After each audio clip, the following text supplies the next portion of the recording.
Hai guys, welcome back to KN Life Adventure. Hari ini saya ingin bawa Anda bersama saya di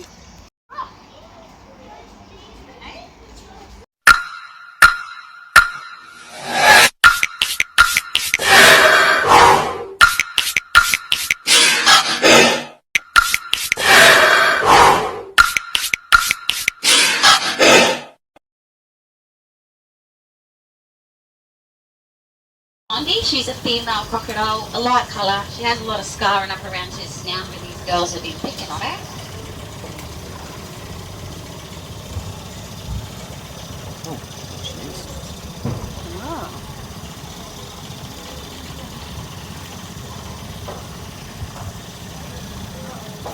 So girls are always a lot smaller than your male crocodile guys. Females actually only grow to 3.5 metres, and that's as big as a female's going to grow until the day that he.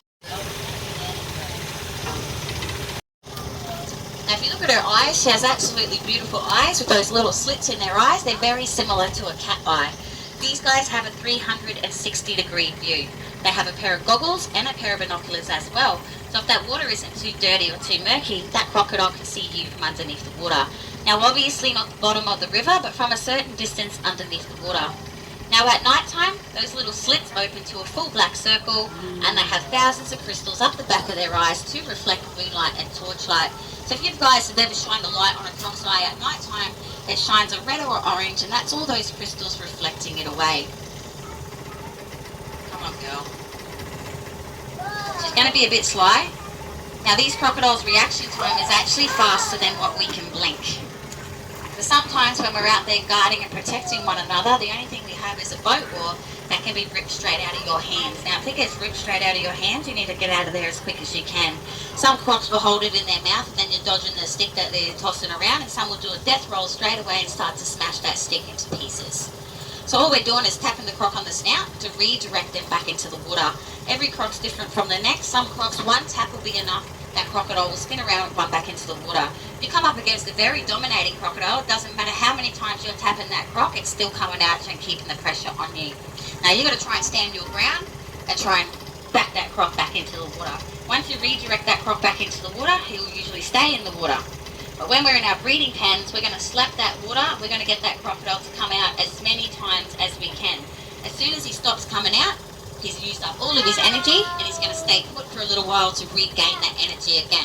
Then we will safely go in and remove those eggs. Come on, fish fingers. Damn it. Whoa.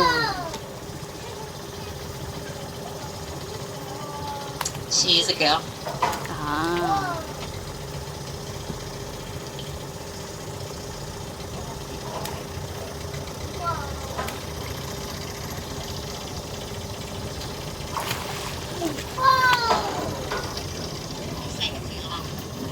Alright, everyone back down back.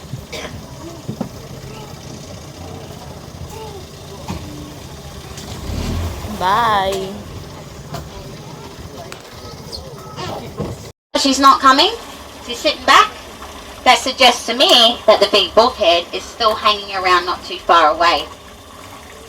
So if she comes over, then he may not be here, but she's still being a bit wary because he chased her all the way up that bank there just before. Come on, girl.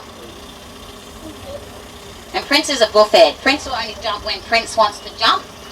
Usually when I have a piece of pig on the boat, he gets pretty excited for a piece of pig. Every single crocodile in this river goes absolutely bananas for pig.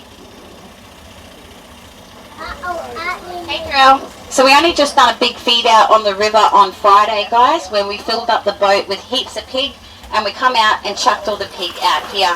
When I come to work on Saturday, I found at least 15 to 20 pieces of pig still floating in the river. So over the next couple of days or over the next week or so, they will be grabbing onto that pig and eating it. See how she's leaving now? Wolfhead might be here.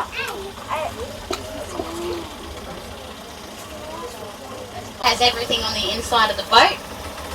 Can't see everyone from where I'm standing. Hello, Prince. Hello, Buffett. So last Saturday he had it in for me. We kept launching out the boat when I was driving the boat. I come out in the morning, I don't have any passengers on the boat. He actually had a green shirt on. He kept coming flying up out the side of the boat to me, and I stuck my head out and I said, "What's going on, you bullfed? I'm your feeder." So I thought it was my shirt that I was wearing, but when I came out on my first tour, he was still doing the same thing to me, and I wasn't in a green shirt anymore, so it's my voice that's irritating him. He usually picks on Tyson, one of the young boys that drives the boat as well. So poor Tyson's always coming up at lunchtime just saying, "Ruth, this crocodile, he's got it in for me." So him and Tyson really don't like each other, if you get what I mean. But I do like Prince, even though he's a bullfed, he's a big pain in the butt. All he needs to be done is settle down, chuck a few more big male crocodiles in here, sit him back into his place, and hopefully that will settle him.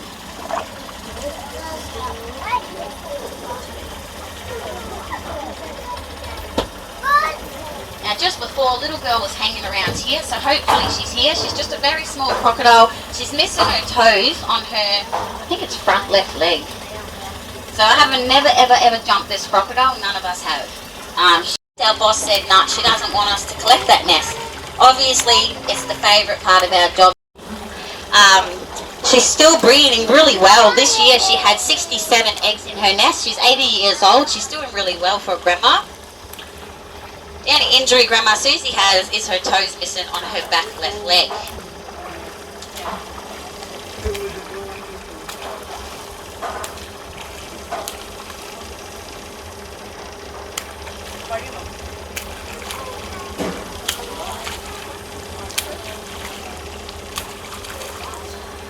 Now there's even days where Susie jumps up and hits the side of the boat because she doesn't want me in her territory.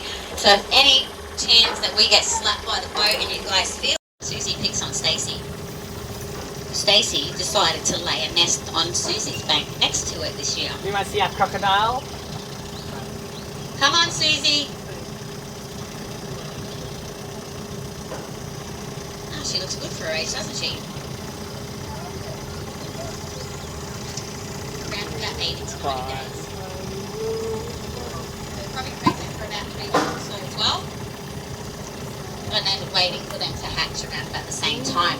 So when we're coming out to collect those eggs, guys, what we've got to do is get the crocodile off the nest first, and then we're going to chuck a thermometer in the nest before removing any eggs out of that nest. Now the temperature determines the sex of the crocodile.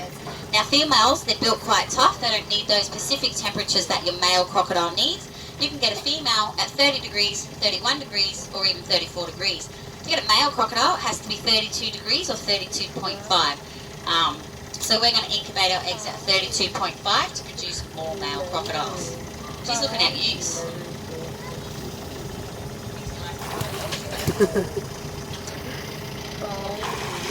Yep. That'll be like you treatment.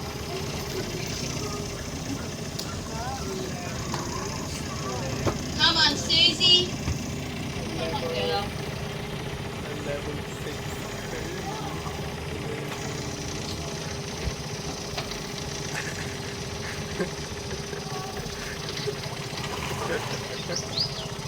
She's not giving it her all. She must have had a big... She usually hangs around here somewhere. There she is. Hey. It's dead. Oh, it's like crocodile food. You're going to throw it? Brand, you have a crocodile this way? Hey, Brand. This is like a crocodile food. She should hiss and growl. As soon as Stacy lifts up her neck and exposes that to Susie, that is her submission. She's just letting her know that you're the boss, I don't want to fight ya, and usually Stacy will start to hiss and growl and usually take off. Yep, by Cool Pina. He's in Pen 8 on the boardwalk now. He's a cattle killer that was torturing cattle. What Cool Pina was doing on that cattle station, he was actually rip a leg off the cattle, hold the leg in his mouth, and watch the cattle struggle across the river and struggle onto the bank. He would decide he was going to go and take another leg.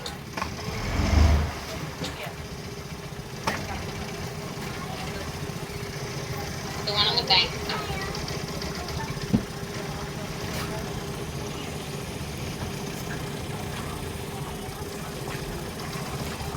Because that back leg, she's got no toes to grip.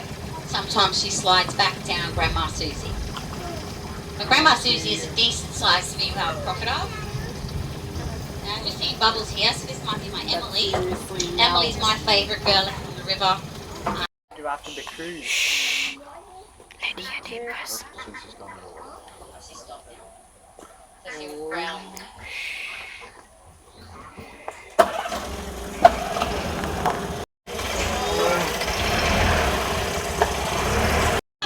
That's how I tell who Sunshine is. Help it, girl. Whoa. Whoa, that's high. She says they can get up to here. My God. So this crocodile, she was my favourite last year. This year, she's a bully. Now, she actually went missing for 4 months to go out and breed with the boys and get pregnant and all that stuff.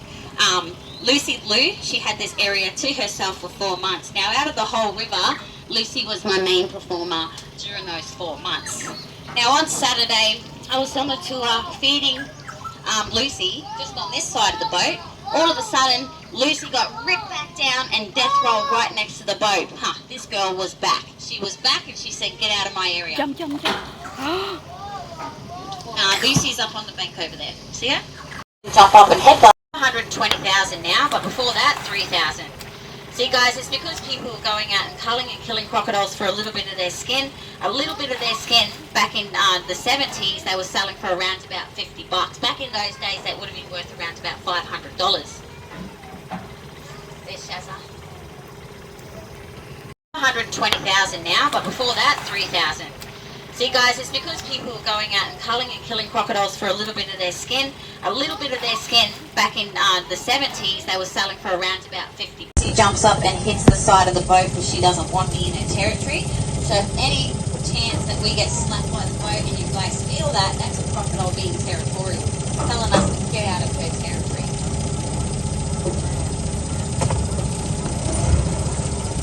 Yeah, that's a marathon.